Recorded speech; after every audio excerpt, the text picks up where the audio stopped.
And this is one of the example how Russia traditionally uses food as a tool of influence, like a real weapon to achieve their geopolitical goals. Russian Ruski-Mir Foundation Act, they opened dozens of centers for studying Russian language in Africa during the last years, because after 2022, when many ties with the West were down, Russia diversified its diplomatic efforts. Hello and welcome to Ukraine in Flames, a special project by Ukraine Media Center, and I'm your host, Myroslava Yaremkiv.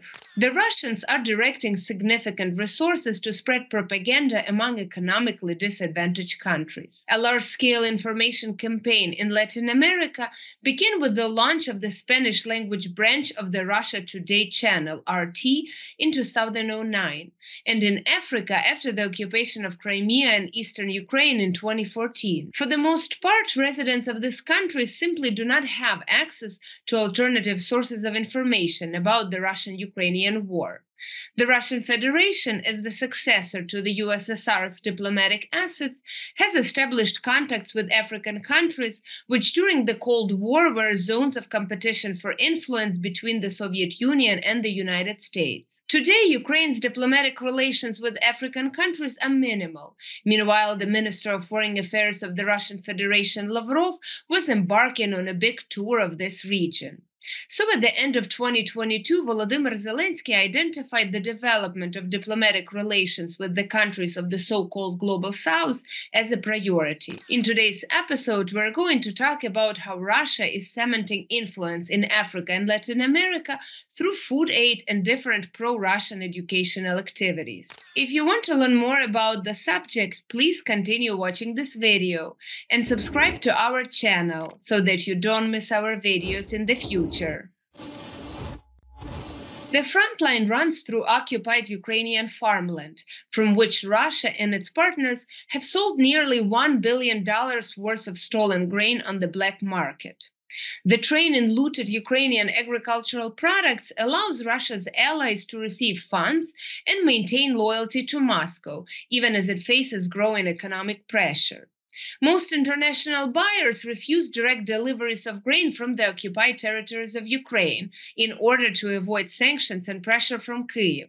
As a result, pro-Moscow exporters redirect the stolen crops to the Russian mainland, from which they can be re-exported to world markets. Buyers of grain from Russia find it difficult to determine the true origin of the grain.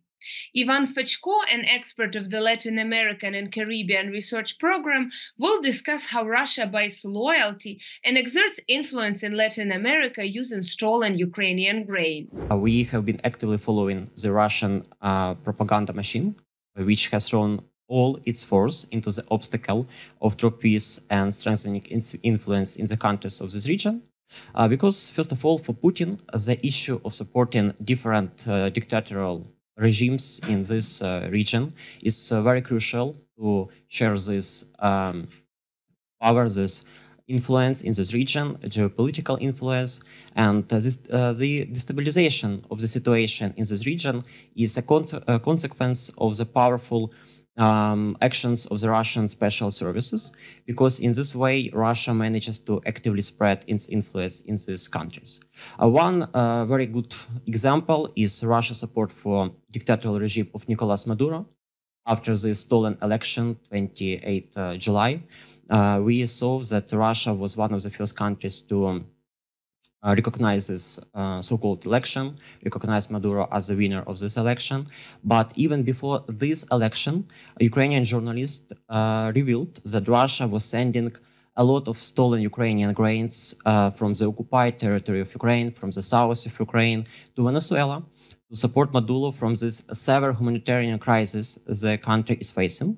And in our opinion, this is one of the examples how Russia traditionally uses food as a tool of influence, like a real weapon to achieve their geopolitical goals, because first they started this humanitarian crisis when they invade Ukraine and they broke this traditional system of supplies of grain, and then they use this to give Ukrainian stolen grain to their allies in different regions, especially, for example, in the situation in Venezuela. Following the so-called election and the start of protest in Venezuela, another very important moment, Russia sent Wagner mercenaries, I guess you heard about this group, to help suppress the movement. And according to Venezuelan lawyer William Cardenas Rubio, who submitted this case to the International Criminal Court, he claims that Maduro hired almost 2,800 Wagner soldiers to go after dissidents, to oppress this movements, this protest. And this number make it clear that we are witnessing a Russian invasion of Latin America aimed at Russian democracy.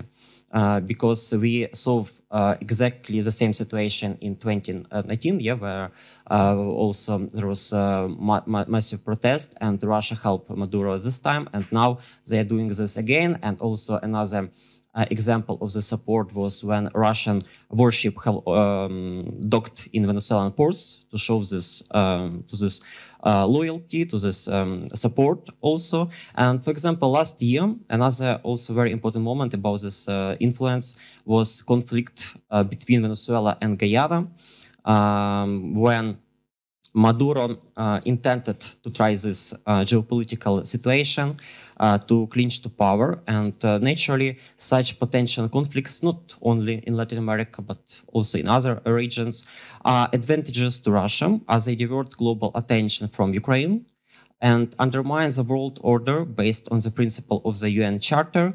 And by violating these principles with its invasion of Ukraine in 2014 and full-scale invasion in 2022, Russia has sparked a wave of this global destabilization. And many dictators, like in Africa, in Latin America, especially Russian allies, I mean, first of all, Venezuela, Cuba, Nicaragua, they see that they can commit any crimes without facing consequences to stay in power and fulfill their ambitions.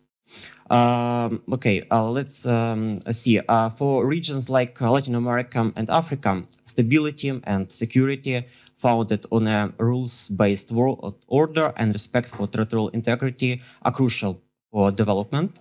And these principles, along with other principles like food security, non-use of food as a weapon, nuclear safety, and the return of deported children, for example, they form the basis of Ukraine's peace formula, which was the focus of the first peace summit in Switzerland.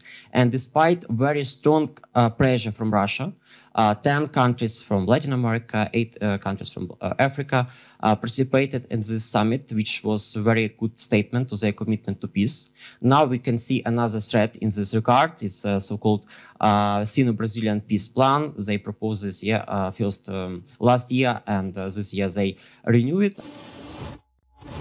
Billboards and videos dedicated to leaders of the struggle for independence, widely known on the continent, are appearing in African cities. They're full of quotations against colonialism. However, one should pay attention to the second layer. This is part of a big campaign to promote the Kremlin-supported TV channel Russia Today. This refers to an advertising campaign that exploits Africa's colonial past, a tactic that, as experts emphasize, Russia systematically uses in an attempt to divide the international community. According to the African Center for Strategic Studies, Russia is the leading source of disinformation on the continent. A report published in March 2024 notes an almost four-fold increase in disinformation campaigns targeting African countries, with the goal of causing destabilizing and anti-democratic consequences. Volodymyr Solovian, head of the Hybrid Warfare Analytical Group at Ukraine Crisis Media Center, will discuss how Russia is using language classes and even conducting anti-disinformation courses for African journalists to establish its presence on the continent. What is important to mention is that given Ukrainian experience, not only in the military dimension, but also in countering disinformation, it is very important to bring this knowledge to the local audiences And I think that Africa may become one of the target region regarding this, because we may just have a look how Russians act, and they are quite actively engaged in attempts to interfere local agendas in Africa, but they do not put all the resources in every country. We in Hybrid Warfare Analytical Group, we managed to overlook how a Russian Ruski-Mir Foundation Act, they opened dozens of centers for studying Russian language in Africa during the last 2 years, because after 2022, when many ties with the West were cut down, Russia diversified its diplomatic efforts to the so-called global South, and mainly regarding Africa and Latin America. But what we noticed that, for example, in Kenya, they advertised their activities regarding opening of this Russian language studies center in Nairobi. And if we have a look at their official website of Ruski-Mir Foundation, there is a quote of Russian ambassador in Kenya who said that during last years the numbers of students raised 10 times, and now at least 1,000 students in Nairobi study Russian language. But then I had a look at the video of a Russian blogger. He did not support Kremlin, but anyway, in May he came to Nairobi and visited this center. And what we really look at is one teacher of Russian language who is barely know Russian, really. His Russian is really very poor. And instead of 1,000 students, there is only 10 students who study Russian, and they pay for this half-year program $50, which they'd like to turn into the work in Russia, maybe or so. But we see that there is nothing about this scale which Russia tries to create a picture, and that is in some way it is also about the corruption in Russian official structures. But that is why I put this story.